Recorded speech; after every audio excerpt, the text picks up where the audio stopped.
A continuación, la directora de Comunicaciones de la World Liquid Gas Association, señora Alison Abbott, en sus palabras de bienvenida nos dará una breve visión de la situación mundial del GLP. Bienvenida.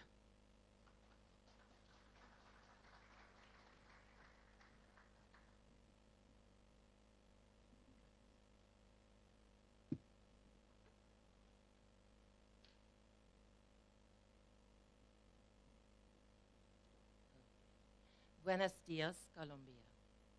Señoras, señoritas, y sobre todo, mis muy bien amigos que veo aquí. Me gustaría agradecer a Alejandro y GASNOVA, a los patrocinadores del evento y a la industria colombiana por su apoyo en la organización de este maravilloso evento. También me gustaría dar las gracias al pueblo de Colombia por otra cálida bienvenida en este vibrante país. He tenido la suerte de visitar Colombia varias veces y a cada vez es una experiencia maravillosa. Me gusta mucho Colombia. Pero continuaré en inglés porque el traductor de Google es muy bien, me es más fácil para yo de hablar en inglés. Thank you, Alejandro, for your invitation. Every year, the WLPGA supports this very important event. It's one of the key events in our calendar. The WLGA is the global voice of the liquid gas industry. We're based in Paris. We're a small group, but we're passionate about our amazing industry, our exceptional energy. Our mission enables us to engage in key events like this, to understand markets around the world, which helps us help you. So let's look at the key opportunities and challenges around the world. I'll just touch on sectors that we believe are key to growth. It's where we invest our advocacy and communications efforts. It's not super detailed because we will go into more detail during the next 2 days. But before I do, I'd like to frame this with news, exciting news from the World Liquid Gas Association. And the news is exactly that. We are now the World Liquid Gas Association, and on the 1st of January this year, we changed our name from the World LPG Association to become the World Liquid Gas Association. This change recognizes the fact that we embrace molecules beyond LPG. We embrace the increase of renewables in our supply stream and the investments that our industry is making in renewable liquid gases, but it does not mean that we are working less around our exceptional energy, LPG. In fact, it reflects the future evolution of our industry and allows us to position our industry for the energy transition and a net zero future. It just means we're doing the same, but more. So turning to energy in general, our world is facing multiple energy challenges, rising energy prices for all continents. We're seeing energy protests around the world, and there's global pressure to mitigate climate change. There's been disruption caused by the war in Europe. And what do these messages mean for people? We've already heard people talking about the importance of people. People are impacted wherever they are, and they risk being left behind. Energy poverty is a reality for billions every day. So LPG can support just more than the energy chain in various areas that I'll just touch on. Domestic.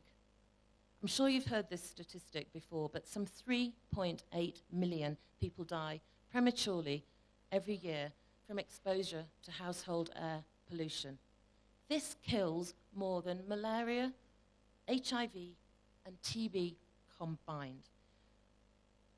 Our flagship campaign, Cooking for Life, which I hope you've heard of, was launched in 2012 with an ambitious goal to convert 1 billion people, mainly women, from cooking with dirty fuels to cooking with LPG, and we are actually on track for this. For 2.4 billion people around the world, they have no access to clean cooking. And people who cook with these dirty fuels, it means that the simple act of daily cooking is a major health and safety risk. We know that the instant a household switches to LPG, there is an immediate positive effect on that home. There's less time spent gathering wood, a task often given to women and children. And it means a cleaner and more healthy home environment. This year, you may be aware of this, but Cooking for Life saw an unprecedented major event. The International Energy Agency Summit on Clean Cooking for Africa took place in Paris in May. Now, whilst this had an Africa focus, it nevertheless demonstrates the global interest today in clean cooking.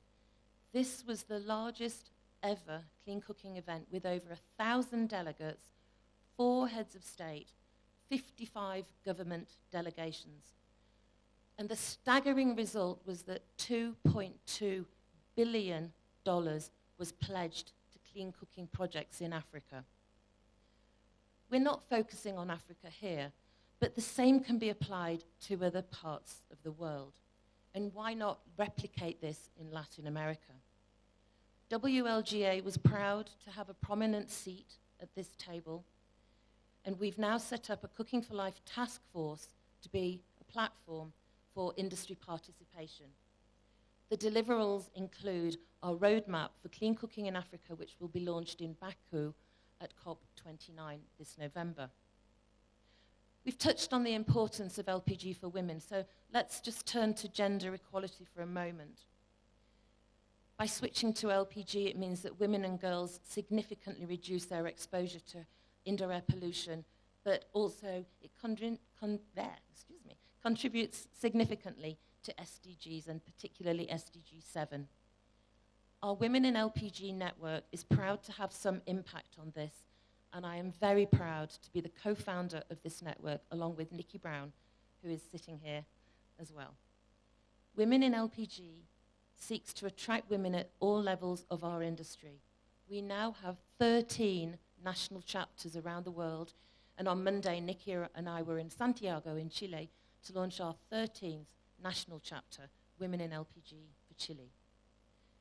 I'm also happy to report, I'm sure you know, we have a very active national chapter here in Colombia. It's one of the most engaged national chapters, and thank you to Natalia and also to Nancy Nino, who set over and all the work they're doing in WIN LPG Colombia. Let's shift slightly to autogas. Did you know that there are 2.7 million vehicles running on autogas around the world?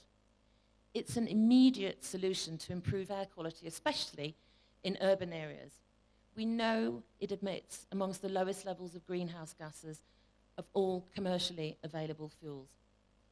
If you're interested in this, I encourage you to go to our website and download our Autogas Incentive Policies document, which details how critical government policies can support autogas markets, specifically in places like Turkey and South Korea, where we see great success.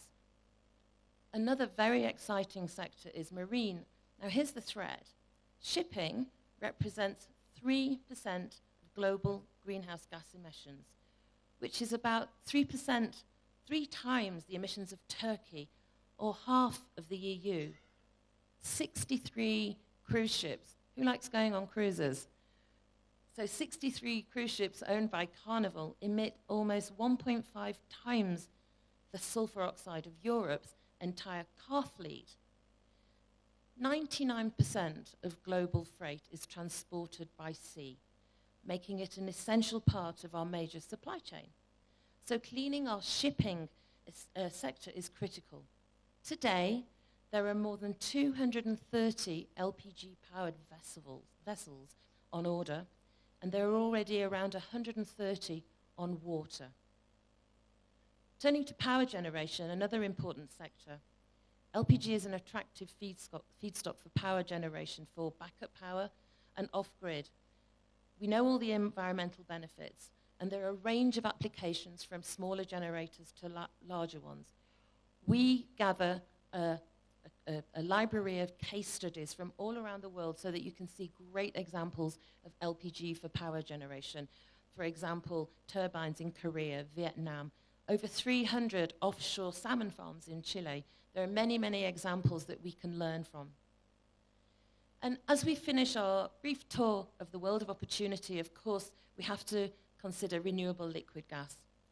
Our threat is that some 83 countries have net zero targets for the coming years.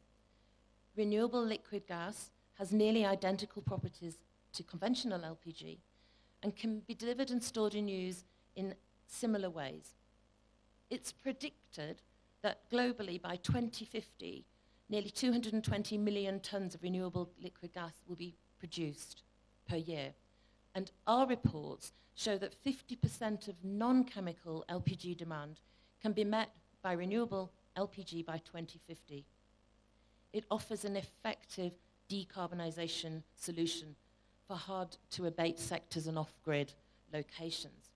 So we have domestic, we have cooking, we have encouraging women, and renewables, which are just a few of the key areas of our activity and areas of potential.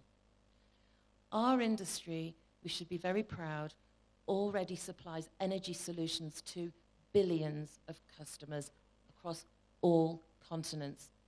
We are perfectly positioned to make sustainable energy transitions a reality for billions more. We put people at the center of each transition, and we believe that this is to ensure a just energy transition and that nobody is left behind. So I really encourage you to make the most of the next 2 exciting days, whatever your role in the industry, to understand the potential here and beyond and be part of this growth.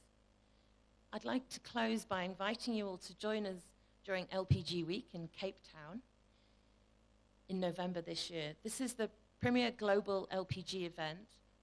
It travels the world. It's organized by the World Liquid Gas Association. Last year we were in Rome. Next year we will be in Rio de Janeiro in collaboration with ARGLP. But before we head to Rio, please come and join us in the amazing city of Cape Town. Entonces, finalmente, permítame agradecer una vez más a GASNOVA y a todos nuestros colegas y a todo el mundo que han hecho el viaje para estar hoy contra nosotros. Muchas gracias.